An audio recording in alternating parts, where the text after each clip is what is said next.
Flakes বিতর্ক ঘিরে এবার উত্তেজনা। গত সোমবার তৃণমূল কংগ্রেসের প্রার্থী গৌতম দেবের ফ্লেক্সের ওপর প্রধানমন্ত্রী নরেন্দ্র মোদীর পোস্টার লাগানোকে কেন্দ্র করে এবার বিতর্কের সূত্রপাত হয়েছে।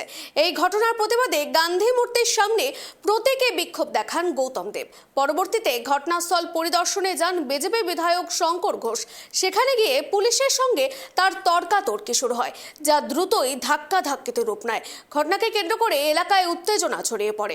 পুলিশ ও বিজেপি কর্মীদের মধ্যে পরিস্থিতি ক্রমশই উত্তপ্ত হয়ে ওঠে। এই ঘটনার পর থেকেই পুলিশের পক্ষ থেকে একটি এফআইআর দায়ের করা হয়েছে। অভিযোগের মধ্যে রয়েছে সরকারি কাজের বাধা প্রদান, বেআইনি জমায়েত, পুলিশকে হুমকি এবং ধাক্কা দেওয়া এবং আইন শৃঙ্খলার পরিস্থিতি বিঘ্নিত করা। ঘটনাকে কেন্দ্র করে রাজনৈতিক মহলে শুরু হয়েছে চোট চাপানোতর।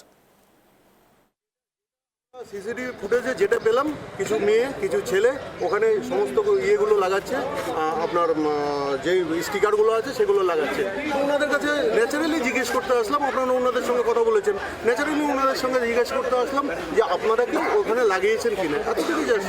তারপরে কি বিজেপি কর্মী আছে আটকালেন? তারপরে হচ্ছে উনি একটা কমপ্লেন করলেন যে 15 নম্বর ওয়ার্ডে আমাদেরও একটা ঘটনা ঘটেছিল, সেটার এনকোয়ারি কেন হলো না। আমি ওনাকে বললাম যে ওটারও এনকোয়ারি হয়েছে, ওটারও ভিডিও ফুটেজ আছে আমাদের, ওটারও লোক আইডেন্টিফাইড হয়ে গেছে এবং ওনাদের জানানো হয়েছে এই লোক করেছে। ওনার সিসিটিভি ফুটেজের সামনেই ছিলেন।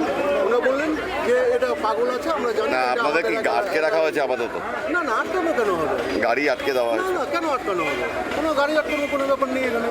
বলা হচ্ছে যেতে দেওয়া হবে না, সেটা তো উনি বলতেই পারেন, সেটা উনি বলতেই পারেন। এখনো আমি জানি না, কিন্তু মুখে শুনলাম পুলিশের অধিকার আছে অভিযোগ দায়ের করা।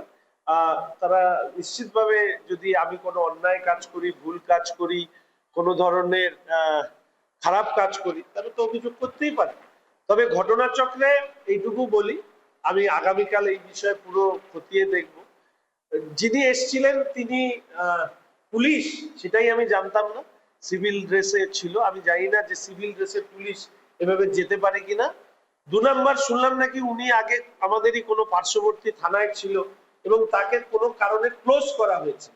তো কি সেই কারণ, এগুলো আমরা খোঁজবার চেষ্টা করছি। আর 3 নাম্বার, এতজন সাংবাদিক বন্ধুরা, এতগুলো মাউথপিস এখানে আছে। গতকাল আমি শিলিগুড়ি থানার আইসি সাহেবের সাথে পানিট্যাঙ্কি আউটপোস্টে আমরা 4টে কথা বলেছিলাম, আপনারা নিশ্চয়ই ভুলে যাননি।